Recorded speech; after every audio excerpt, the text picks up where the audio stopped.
대부분의 동물들이 호랑이를 만나면 숨을 못 쉰다고 합니다. 도망가기는커녕 그 자리에 얼어붙어 버린다고 해요. 그래서 오금이 저려워서 움직이지 못하고 그냥 저항 없이 그대로 잡아 먹힌다는 거예요. 그런데 여러분, 대다수의 짐승은 그러한데 유일하게 사냥개는 다르다고 해요.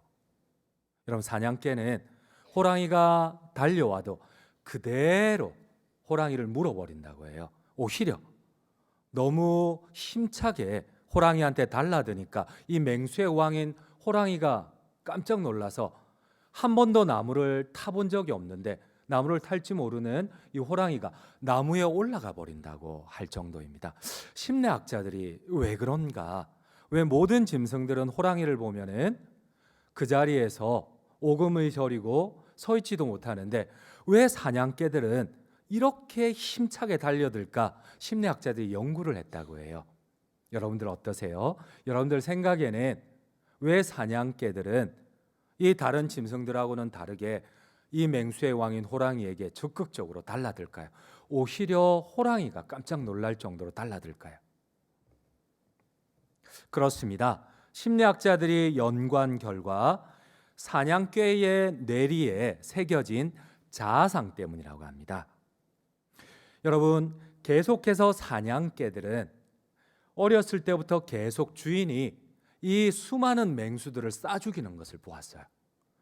호랑이도 곰도 그리고 늑대도 모든 짐승들을 주인이 죽이는 것을 보았어요. 이게 사냥개들에게 뇌리에 각인이 되어 있는 거예요. 그래서 이게 어느 순간 시간이 지나니까 사냥개의 자아상이 되어버리는 거예요. 그래서 아무리 맹수의 왕이 오더라도 놀라기는커녕 오히려 대받아서 달라든다고 합니다. 여러분, 그렇습니다. 주인에 대한 신뢰 때문입니다. 주인에 대한 신뢰의 시선 때문입니다. 그래서 사냥개들은 다른 짐승과 다르다고 합니다. 아마 이러한 사실이 오늘 우리 그리스도인들에게도 한번 적용을 한번 해보려고 합니다. 우리도 하나님에게 믿음의 시선이 고정될수록 여러분, 사냥개의 능력 이상을 발휘하듯이 우리 역시도 우리의 능력 이상을 발휘할 수가 있을 것 같아요. 여러분들은 하나님을 믿는다고 하지만 여러분들의 시선이 어디를 향해 있습니까? 그 시선을 향한 여러분들의 자아상이, 믿음의 자아상이 어떤 상태입니까? 우리는 하나님을 바라볼 때에 여러분 두려움을 이길 수가 있습니다. 여러분들 아멘이세요? 여러분, 오늘 저녁에 나는 이 기도의 가운데 나의 시선을 어디에 두고 계십니까? 언제나 두려움 가운데 휘몰아치는 현실의 두려움입니까? 아니면 나의 힘으로 어쩔 수 없는 현실의 질병입니까? 여러분, 나의 시선은 지금 어디에 머물고 있습니까? 오늘 하나님께서 우리에게 가르쳐 주고자 하는 믿음의 본질이 무엇입니까? 그렇습니다. 우리가 하나님께 우리의 시선을 둘 때 우리는 다시금 두려움 가운데 호랑이에게 달라들 수가 있어요. 오늘 성경은 우리의 시선이 어디 있는지, 믿음의 본질이 무엇인지 우리에게 묻고 있어요. 여러분, 믿음이란 무엇일까요? 믿음이란 무엇일까요? 오늘 성경을 보면 베드로 역시도 시선이 예수님께 머물 때는 베드로가 할 수 없는 일을 합니다. 여러분, 혹시 나의 능력을 나에게서 계속 찾고 계십니까? 오늘 성경이 가르쳐주는 믿음의 본질이, 믿음의 능력이 무엇입니까? 베드로는 예수님께 시선을 집중했을 때에 사람으로는 할 수 없는 일을 합니다. 물 위를 걸어갑니다. 근데 금방 시선이 빼앗겨 버립니다. 자신한테 휘몰아치는 광풍의 시선을 빼앗기고 출렁이는 바다의 시선을 빼앗겼을 때 베드로는 물 위를 걷다가 그 자리에서 바로 물에 빠져들어가 버립니다. 여러분, 오늘 주님이 가르쳐 주시는 믿음의 본질이 무엇입니까? 예수님이 물 위로 걸어오심을 확인한 베드로는 너무나 기뻐하였어요. 그는 예수님께 시선을 집중할 때에 당돌하고 무모한 부탁을 합니다. 여러분, 사람이 무리를 걷는다, 말도 안 되는 소리입니다. 이런 생각은 상식적으로 할 수가 없어요. 근데 여러분, 베드로는 무리를 걸어오는 주님을 바라보며 당돌한 부탁을 합니다. 무모한 부탁을 합니다. 주님이시거든 나도 주님과 함께 무리를 걷게 하소서. 근데 주님은 야, 니까짓게 무리를 걸어, 나는 하나님이고 너는 인간인데, 이렇게 대답하지 않아요. 이 무모한 요구 앞에 주님은 바로 말씀을 하십니다. 걸어오느라. 나를 바라보고 걸어오느라. 베드로는 주님의 이 답을 듣고는 무리를 걸어 주님께 갑니다. 그런데 그가 주님을 바라볼 때는 가능했어요. 근데 성경은 이렇게 얘기를 합니다. 그가 주님에게서 시선을 빼앗겨 몰아치는 광풍을 볼 때에, 몰아치는 파도를 볼 때에 그는 물속에 빠져들어가더라. 여러분, 나는 어디에 시선을 두고 계십니까? 우리 한번 오늘 본문 28절, 29절을 함께 보도록 하겠습니다. 베드로가 대답하여 이르되 주여, 만일 주님이시거든 나를 명하사 무리로 오라 하소서 하니, 29절입니다. 오라 하시니 베드로가 배에서 내려 무리로 걸어서 예수께로 가되. 그렇습니다. 여러분, 우리는 무능합니다. 여러분, 나는 아무 힘이 없어요. 근데 우리가 계속해서 주님을 바라볼 때에, 주님의 능력을 바라볼 때에 우리 마음 가운데 믿음이 일어납니다. 베드로는 무모한 부탁을 합니다. 나로 무리를 걷게 하소서. 차라리 질병을 고치는 게 낫지, 인간이 어떻게 무리를 걷겠어요? 말도 안 되는 그 미친 요구를 주님께 부탁을 하세요. 근데 주님이 야, 너 니까짓게? 야, 니 생각을 해봐라. 뭐 과학적인 만유 인력의 법칙, 중력 이런 것도 몰라 너? 그렇게 말씀하지 않았어요. 오라 하세요. 걸어오느라 하세요. 성경은 강조합니다. 여러분, 베드로의 시선이 주님에게 머물 때는 기적이 일어났지만 주님에게 시선이 빼앗길 때는 바로 베드로는 물속에 빠져들어갑니다. 우리 한번 30절을 함께 읽도록 하겠습니다. 바람을 보고 무서워 빠져가는지라 소리질러 이르되 주여, 나를 구원하소서 하니. 사랑하는 성도님 여러분, 오늘 성경이 가르쳐주는 믿음이 뭘까요? 여러분들은 시선이 어디를 향하고 계세요? 여러분, 나는 믿음의 능력이 어디에서 나타날까요? 나에게는 주님의 능력이 필요합니다. 그럴 때 우리는 어떻게 해야 될까요? 믿음은 종이 한 장 차이입니다.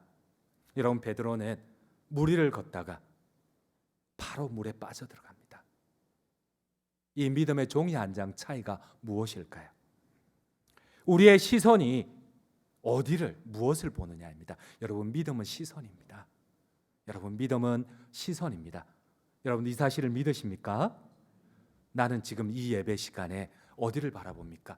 계속해서 실패했던 나의 과거를 바라봅니까? 아니면 100번이고 1000번이고 아니 10,000번이라도 내가 하나님의 말씀 앞에 다시금 내 마음을 고쳐먹고 계십니까? 여러분, 믿음의 본질은 무엇입니까? 여러분, 우리 다시 한번 주님을 바라보지 않겠습니까? 환난의 현실, 바람과 풍랑의 현실에 집중할 때 우리는 계속 두려움에 빠져들 수밖에 없어요. 예수님을 끝까지 바라보지 못한 베드로는 결국 물에 빠져들어갑니다. 시험에 빠져들어갑니다. 예수님께서는 베드로의 불신앙을 책망하십니다. 여러분, 주님의 책망은 이렇습니다. 31절을 함께 읽도록 하겠습니다. 31절입니다. 믿음이 작은 자여 왜 의심하였느냐? 예수께서 즉시 손을 내밀어 그를 붙잡으시며 이르시되 믿음이 적은 자여 왜 의심하였느냐? 여러분, 여기에 보니까 믿음과 불신의 차이점은 시선의 차이입니다. 예수님을 바라보면 믿음의 본질이요, 예수님에게서 시선을 놓쳐버리면 불신이 되어버립니다. 믿음이 적은 자요 왜 의심하였느냐? 여러분, 믿음의 본질은 시선입니다. 여러분, 때로는 예수님을 바라보다가 우리가 예수님을 향한 시선을 놓쳐버리고 계속 원하지 않는 고통이 찾아올 수 있습니다. 현실의 벽을 못 넘을 수도 있어요. 근데 10번이고 100번이고 1000번이라도 고쳐 먹어야 할 게 무엇입니까? 계속 어디를 보느냐는 겁니다. 내가 믿음은 없지만 주의 말씀을 통하여서 계속 주님을 바라보고 계십니까? 아니면 여전히 실패하고 한계 상황 가운데, 나의 경험 가운데 계속 내가 갇혀 지냅니까? 여러분, 믿음은 무엇입니까?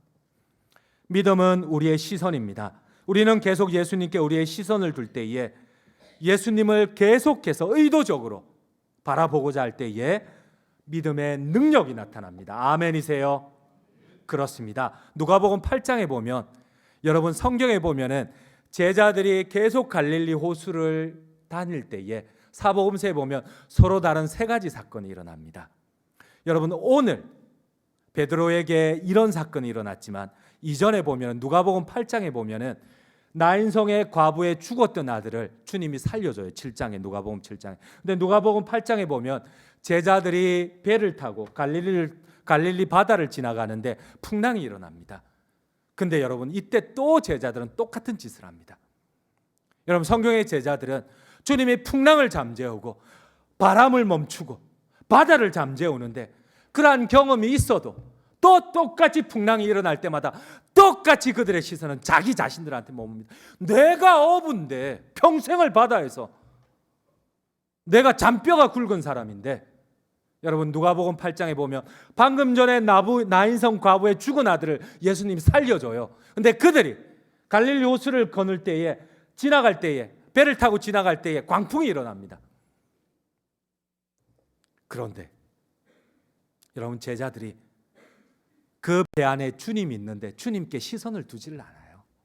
여러분, 여전히 광풍과 두려움과 시험과 고난과 환난에 그들의 모든 정신을 빼앗겨버려요. 그리고 그들이 한 일은 딱 이거예요. 내가 어부인데, 평생을 내가 잔뼈가 굵었는데, 저 목수보다는 내가 낫지. 여러분, 방금 예수님이 죽은 자를 일으켰어요. 근데 그들은 여전히 자신이 할 수 있는 모든 힘을 가지고 계속해서 이 배를 안정적으로, 풍랑 가운데 배를 반대편으로, 근데 그들이 죽을 지경에 딱 이르렀을 때에 그제서야 예수님을 깨웁니다. 내가 죽게 되었나이다. 우리가 죽게 되었는데 예수님 뭐 하느냐고. 여러분, 성경에 보면은요, 이 갈릴리 호수를 지날 때 세 가지 사건이 있어요. 똑같이 오늘 베드로가 물 위를 걸어가는 사건, 그리고 나인성 과부의 아들을 살리고 주님이 또 갈릴리 호수와 제자들을 이렇게 지나갈 때, 그리고 오병이어의 기적을 행하고 갈릴리 호수를 지나갈 때, 여러분 똑같습니다. 10번이고 20번이고 제자들은 똑같아요. 죽을 때 배가, 이 오병이어의 기적 사건에 또 이런, 성경에 보면 이런 내용이 나옵니다. 배가 반쯤 물에 잠겼더라. 이때 되면 예수님을 깨워요. 자기 힘으로 다 할 수 있는 대로 다 하고, 자기 경험대로 할 수 있는 대로 다 하고, 마지막에 죽을 때 되면 예수님을 찾습니다. 여러분, 우리는 어떻습니까? 오늘 매주마다 드리는 수요 기도회지만은, 여러분, 우리가 고쳐 먹어야 할 마음 자세가 무엇입니까? 여러분, 나는 어디를 보고 있습니까? 내가 예배 때마다 나는 믿음이 없어요. 아무리 나의 과거의 경험에 주님이 죽은 자를, 나인성 과부를 살려주셨고, 주님께서 오병이어의 기적을 행하시고 풍랑을 잠재웠지만, 제자들은 똑같이 갈릴리 호수가 일어날 때마다 그들은 똑같이 예수님을 보지 않습니다. 평생 그렇게 살았어요. 여러분, 우리도 마찬가지 아닌가요? 우리도 예수님을 믿는다고 하지만, 매주일마다 말씀을 듣는다고 하지만, 항상 우리는 똑같이 반복합니다. 여전히 내 한계 상황 가운데서 성경을 해석하고, 여전히 내 경험 가운데서 성경을 해석하고, 내 힘으로 난제들을 풀어내려고 합니다. 여러분, 오늘 주님이 가르쳐 주시는 것이 무엇입니까? 나의 시선이 어디에 있느냐는 겁니다. 내가 어디를 바라보느냐는 겁니다. 우리 다시 주님을 보지 않으시겠습니까? 우리 다시 주님께 기도하지 않으시겠습니까? 결론을 맺도록 하겠습니다. 오늘 제법 믿음이 있는 것 같은 베드로가 주님에게서 시선이 멀어질 때에 그는 죽음 가운데, 죽음의 위협 가운데 빠져들어가며 믿음을 포기해버립니다. 방금 물 위를 걸었던 믿음을 놓아버려요. 여러분, 우리 역시도 마찬가지입니다. 이 시간 함께 고백하기를 원합니다. 이 저녁에 다시 한번 결단하기 원합니다. 여러분, 내가 눈을 다시 한번 들겠습니다. 고개를 들어 주님을 바라보겠습니다. 믿음의 말씀을 붙잡고 다시 한번, 내가 혹시 고난 가운데 있습니까? 질병 가운데 있습니까? 나의 힘으로 풀 수 없는, 내 경험으로 행할 수 없는 10번이고 100번이고 1000번이라도 말씀을 붙잡겠습니다. 내가 시선을 믿음의 본질 위에 우리 주님께 두겠습니다.